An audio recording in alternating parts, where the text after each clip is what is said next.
Today I fucked up by assuming my travel luggage was empty before letting a coworker borrow it. My 37F, young coworker, 20F, was talking about what she needed to buy for her upcoming trip across the country. I was trying to be helpful and offered for her to use my suitcases for her trip so she can save money. I get the suitcases out of my closet and make sure the smaller one is inside the bigger one and make sure that there is nothing in the bigger suitcase pockets. After every trip I always make sure to empty out my suitcases before I put them up, so I didn't think about looking in them. Today I fucked up by assuming there was nothing in the smaller suitcase since I hadn't used it in 2 years. Why did I do this?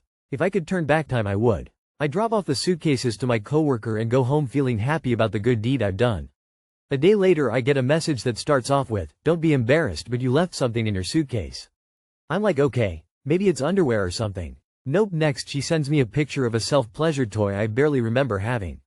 She even asked me if she needed to bring it to me. I was like, for the love of God, just throw it away. True story, I don't know why it was in there other than maybe I was thinking it was a good place to hide it from my nosy kids. I am panicking. I'm like, please tell me this is not happening, and she's so young. She was so mature about it and I'm over here planning to quit my job and leave the country. I immediately had to tell my husband what happened and we cosmic laughed for 2 whole hours until we were so sore. I tell my husband everything. Even he is like, how did it get in there and why didn't you check both suitcases? For the life of me I wish I knew why I didn't just look in the smaller suitcase. My first day seeing her after this was super awkward but we just laughed and went on and I apologized profusely. Too long did not read. Always check your suitcases and never assume it's empty. I knew what was in the suitcase just from the title lol. Of course it's company policy never to imply ownership in the event of a dildo. Always use the indefinite article a dildo, never your dildo. My wife was issued a new corporate laptop and backpack and turned in her old laptop and bag. The next day an IT guy calls and asks her to stop by. He sheepishly says, "I thought you might want this back," and pulls a bra out of his desk. She completely forgot stuffing it in her bag after the gym weeks earlier. She's 20, she gets it. Waiting for a today I fucked up by borrowing luggage from my coworker. Post. I'm impressed that the 20-year-old even brought it up. I think I might just be like, holy shit, and throw it away and never speak of it in hopes you would never know or remember it was in there. That or I would take it out, use the suitcase, put it back in and give it back to you in the hopes that you wouldn't use it, the suitcase, anytime soon.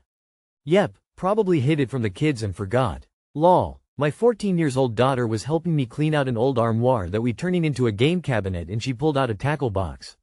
Never even registered in my mind why a tackle box was in there as my husband has a shed for all his hunting, fishing gear.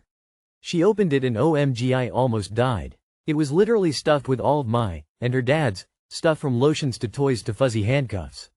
Laughing my ass off obviously, we hadn't been in there in years. Thank God she was a very mature 14 and just laughed it off. She's 32 now and still likes to bring that one up once in a while. Lol.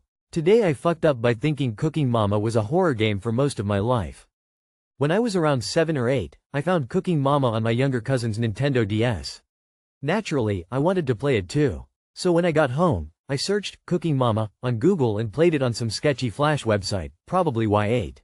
And I was not ready. You pluck the feathers off a turkey. You remove its organs. You make this barf-colored stuffing and then, just to top it all off, you behead the thing. It was graphic. It was gross. My 8-year-old brain had no idea what the hell was going on. I thought this was just how the game was. Fast forward to today. Still curious, still nostalgic. I download a DS emulator and play the actual Cooking Mama. It's wholesome. It's cheerful. Mama is smiling and supportive. She's not looking at me like she wants to stab me with a cleaver. Where's the horrifying turkey? Where's the blood? One Google search later, I finally learned the truth. I had been playing PETA's parody game, Cooking Mama. Mama kills animals, this whole damn time. Apparently, they made a bunch of these. So yeah, thanks for the childhood trauma, PETA. Too long did not read. I played PETA's Cooking Mama. Mama kills animals on a Flash site when I was 8. Thought it was the real game, and just discovered it wasn't. Cooking Mama is wholesome. I've been emotionally scarred for no reason. I am so sorry but I died laughing. I worked at a store that sold video games when Cooking Mama was released. I'll never forget when this super sweet lady working in customer service called back to ask if we had Cook Your Mama in stock. Tell me why, as a child I thoroughly enjoyed playing the parody game loudly crying. It was a lot kf talk about PETA's hypocrisy, yes. I'm glad they aren't as loud anymore, but people somehow still think they're an actual organization for animals and it's frustrating. LMAO. This is my last post for tonight because I was getting bored. This made me snort laugh. I woke up the cat and the dog, lol. I'm sorry Pete it traumatized you but thank you for sharing. Made my night, sorry, lol. Holy shit I remember playing this game.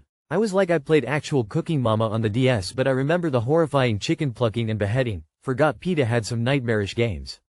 They also had one about seal clubbing I think? Today I fucked up by realizing what my McDonald's manager in China actually goes through. This happened last week but I'm still thinking about it. For context, I, 22M, am a university student in Beijing, working part-time at a McDonald's to help cover tuition.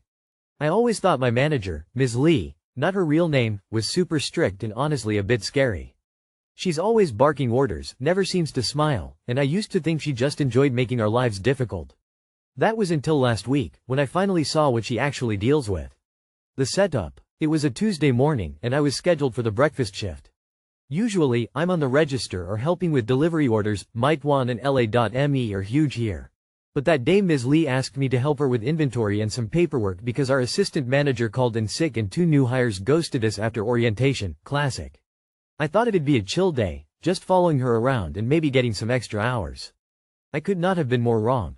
7 a.m. The calm before the storm. Before we even opened, Ms. Lee was already on the phone with the district supervisor because our fryer was acting up and the morning delivery was late. She was checking WeChat messages from employees who were sick, again, dealing with a broken POS system, and trying to get the QR code payment scanner to work. I was just standing there, holding a clipboard, feeling useless. She told me to start counting the drink syrups in the back. I opened the storage room and was greeted by chaos. Boxes everywhere, spilled syrup on the floor, and a random plush toy someone must have left behind. I started counting, but Ms. Lee called me back because the delivery app printer wasn't working and there were already 5 Meituan orders waiting. 8 a.m. The breakfast rush. Breakfast in Beijing is no joke. People want their youtiao and soy milk, but there's a surprising number of McMuffin and hash brown lovers. We were short-staffed, so Ms. Lee was running the grill, shouting orders in Mandarin, and somehow still managing to answer the phone and deal with a customer who was mad that their congee was too salty.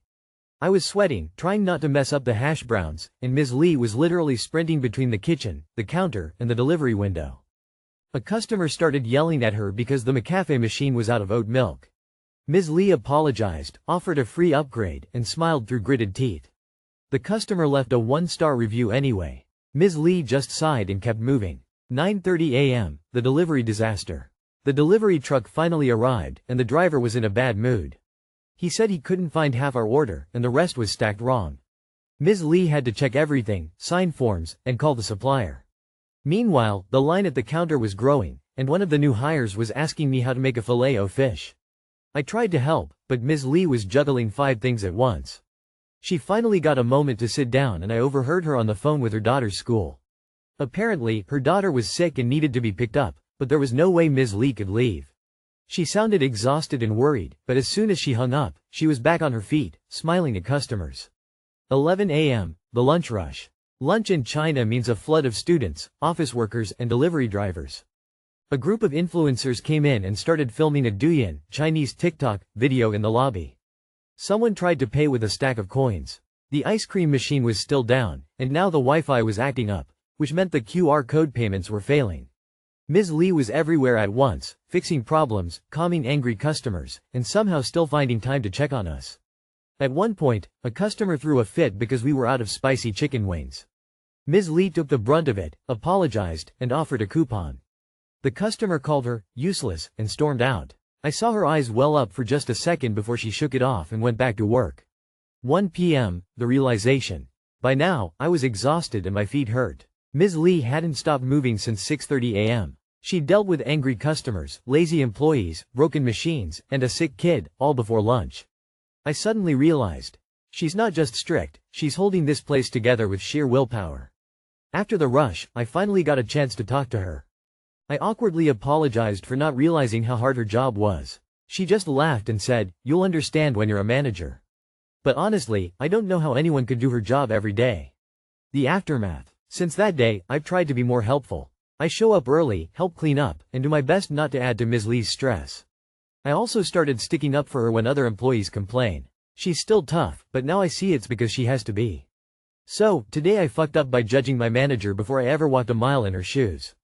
If you work in fast food in China, or anywhere, give your manager a break. They're probably holding the whole place together with duct tape, WeChat, and caffeine. Too long did not read. Thought my McDonald's manager in Beijing was just strict, but after spending a day in her shoes, I realized she's a superhero dealing with chaos, angry customers, useless employees, and a sick kid, all while keeping the store running. I feel like a jerk and have a whole new respect for her. I know people are complaining about your presentation, but I enjoyed the read. Your experience is such an important one, and helps build emotional intelligence in humans through the sheer act of placing yourself in their place and being open-minded enough to try to understand, and not solely judge, someone else's behavior. Kudos to you for externalizing your experience and reflecting on it. Always remember to approach others with solely kindness, regardless of their behavior. By doing that, you open yourself up to others and foster the type of understanding that helps you grow as an emotionally intelligent person. About halfway through reading this, I realized this is our fate. Well, most of us. Corporations will cut costs for the benefit of making a few extra pennies per quarter, and the laborers at the bottom benefit by losing the rest of their sanity. And the customers are inconvenienced, too. What a trade. Boycott all large corporations. This was a really interesting and thought-provoking read. Thanks for sharing. Ms. Lee out here writing, I finally appreciate Ms. Lee, fan fiction. Good on ya, Ms. Lee. Written by AI. Today I fucked up by not using paragraphs. Edit. You fixed it. Today I fucked up by putting psyllium powder down the drain. I was cleaning, we had a container of psyllium powder on the counter for years. I didn't like it because it basically turned to sludge at the bottom of a mug and sitting water above it when you mixed it, and I would end up eating sludge with a spoon. Psyllium powder is the active ingredient in Metamucil. I didn't think anything of it and poured it down the drain and ran the InSinkerator to make it drain quicker. Then it slowed. Then it stopped. I looked it up and the internet said to clean the P-trap. I took everything from under the counter, put a bucket under the drain, and loosened the P-trap. It dumped gallons of food waste bilge water onto me after the bucket overflowed. I ran to get towels, but there was nothing to do about it since the pipe was unscrewed and wouldn't screw in fast enough. A dozen towels and water covering everything I took from under the sink and me. I tried to remove the pipe. The InSinkerator came undone as well. I looked in the P-trap, it's essentially gag blocking the entire pipe. I fish it out with my fingers. I put the slime in a bag. I run the InSinkerator in the shower to be sure it is empty of slime. I checked to see if the slime got beyond the P-trap to the wall. It did. I removed the insert pipe and sludge that has been stuck between the pipe and the wall, and the insert section is exposed to air, black sink junk that has not seen air in years or more. It smells like poop. I smell like poop. I am covered in sink water and poop slime. I roll up heavy cardboard and insert it in the pipe and turn it to scoop out the poop slime.